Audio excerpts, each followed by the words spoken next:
اور تم ان لوگوں کو خوب جانتے ہو جو تم میں سے ہفتے کے دن مچھلی کا شکار کرنے میں حد سے تجاوز کر گئے تھے، تو ہم نے ان سے کہا کہ ذلیل و خوار بندر ہو جاؤ، اور اس قصے کو اس وقت کے لوگوں کے لیے اور جو ان کے بعد آنے والے تھے عبرت اور پرہیزگاروں کے لیے نصیحت بنا دیا۔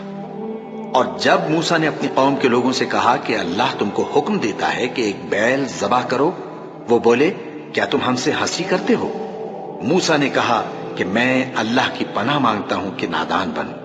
انہوں نے کہا کہ اپنے پروردگار سے التجا کیجئے کہ وہ ہمیں یہ بتائے کہ وہ بیل کس طرح کا ہو۔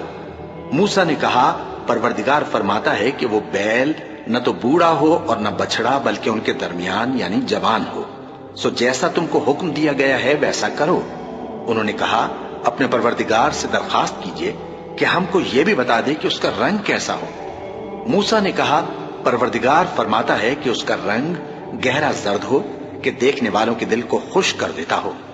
انہوں نے کہا اب کے پروردگار سے پھر درخواست کیجئے کہ ہم کو بتا دے کہ وہ اور کس کس طرح کا ہو، کیونکہ بہت سے بیل ہمیں ایک دوسرے کے مشابہ معلوم ہوتے ہیں، اور اللہ نے چاہا تو ہمیں ٹھیک بات معلوم ہو جائے گی۔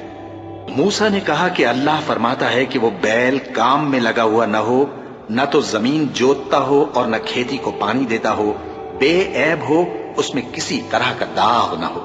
کہنے لگے اب تم نے سب باتیں درست بتا دی۔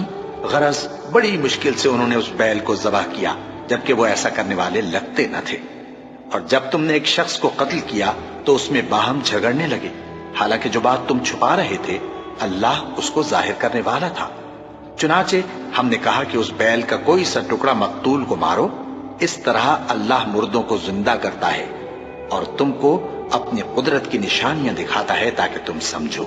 پھر اس کے بعد تمہارے دل سخت ہو گئے، گویا وہ پتھر ہیں یا ان سے بھی زیادہ سخت۔